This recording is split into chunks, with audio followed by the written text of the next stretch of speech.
seems to me that nothing will ever be enough for the evil in this world. Our country has become unrecognizable. These people have perverted the truth to the point that they motivated the murder of my husband. They have continuously tried to assassinate the president, and anyone who stands in their way is labeled hateful, racist, fascist, and every other trigger word that is grossly dishonest. We want the best for our country. They don't.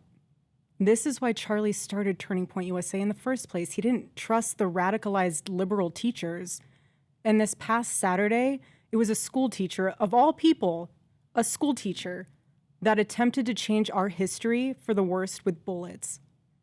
And everyone is asking why I even went to the White House Correspondents' Dinner. And it was because many of the journalists in that room have attempted to dehumanize me, and I wanted to meet some of them face to face, quite frankly. Why have a conversation about me when you can have a conversation with me? So, for example, a journalist from the Daily Mail came up to me. She introduced herself, and she was very gracious. She was saying, "You look so beautiful. I'm so sorry for your loss." To which I replied, "It is so nice to put a name to the face, especially with all of the slander, the lies, accusations that are out there surrounding my husband's murder and myself." And I said to her, "You know what's so interesting? This is my first time at the White House Correspondents' Dinner, and I find it so fascinating, the dynamic that is going on right now, because everyone is all dressed up, and you guys are co-mingling in and out of each other's cocktail parties. And so for one night, you are able to put aside all of your differences for the sake of freedom of speech. And then by Monday morning, things will go back to being an absolute bloodbath between all of you." To which she replied, literally, she said, "I know. Isn't it special, right? Isn't tonight so special?" And following that conversation, it was time to take our seats, and we went into the big ballroom where the dinner was. And one of the first things I noticed when I walked into that room was quite literally the proximity of the opposing outlets to one another. So you have one table here that's Politico, and another table here that's Fox, and another table here that's WAPO, and you're all crammed together, elbow to elbow. And to make the night even more of a spectacle, every single 10-person table had 10 bottles of wine. And the president of the White House Correspondents Association, she did a great job of trying to make the evening have that feeling of Americana. You know, we were in a room celebrating freedom of speech despite our differences. And the U.S. Marine Band performed the national anthem so beautifully. And then shortly thereafter, gunshots rang out and total chaos ensued. And you guys have all seen what happened next because there are 1,000 videos of it. So let's discuss that fact for a second. If you were in that room, you had no way of knowing what the status of the shooter was, how many there were, or honestly, really anything. It was just utter chaos. And so during an active shooting, these journalists are using their phones to find moments to capture for clips. They were so concerned about getting a video in a room with an active shooter that they could have accidentally and quite literally filmed themselves being shot. Many of those people have become so desensitized that fight or flight became secondary to the opportunity of putting themselves into the story, which ironically breaks the #1 rule of journalism. And again, ironically enough, the shooter was a teacher.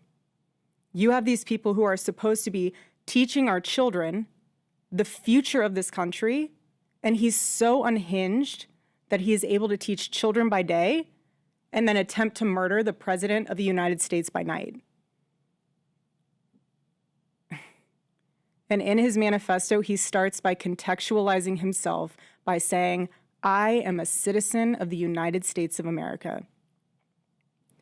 And while we may have big problems with illegal immigration in this country, I have to tell you, we have an even bigger problem when it comes to the systemic indoctrination and radicalization of our own citizens. This is what got my husband killed. This is what has led to 3 legitimate attempts on President Trump's life. And I can speak firsthand to that unbearable toll that this must take on our First Lady. There has never been a president who has faced this many assassination attempts in Americans' entire history. And after each one, the reaction from the far left has been, at best, a shrug, and in some cases, a sick disappointment that the shooter was unsuccessful.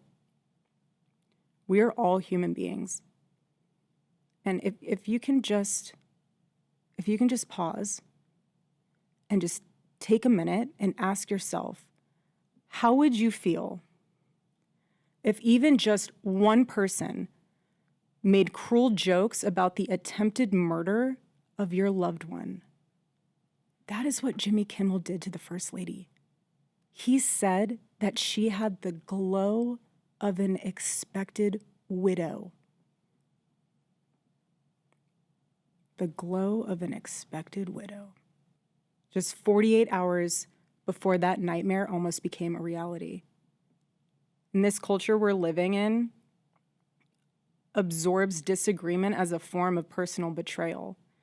It turns having an opposing viewpoint into a moral crime worthy of punishment. And here's what I've realized through all of this, truly, having lived through quite literal hell these past 7 months, if you strip someone of their humanity long enough, you will arrive at the chilling conclusion that they don't deserve to exist at all. Every morning I wake up to a new headline lying about me. I have comedians dressing up in whiteface.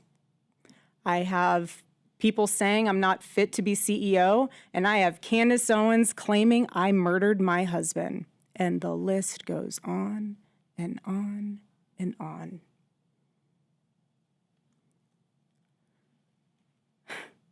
There is a serious epidemic of dehumanization plaguing this country. The most unthinkable tragedies have now become commonplace in our daily headlines, and yet the media finds a way to conveniently explain away violence. This is what we're up against. This is what we're up against. What is happening right now is something none of us can afford to ignore. The evil forces working to divide us, to distract us, and to pull us apart has never been stronger. This is a moment for Americans to come together and decide what kind of country we are going to be before we lose our country altogether. In Romans chapter 12, verse 21, it says, "Do not be overcome by evil, but overcome evil with good." And this is why my husband created Turning Point USA, so we could have civil discourse and debate and open dialogue, because when we stop talking to each other, bad things happen. I am choosing to fight for America, for my children, for your children, and for our humanity, because we all need to do our part. And by the grace of God, we will succeed, and America will remain what she was always called to be, a shining city on a hill, a light to the world. So let me give you a perfect example of how it's done. My husband did it best and left us the blueprint on how to have uncomfortable conversations with those who disagree. Buckle up, everybody. Here we go.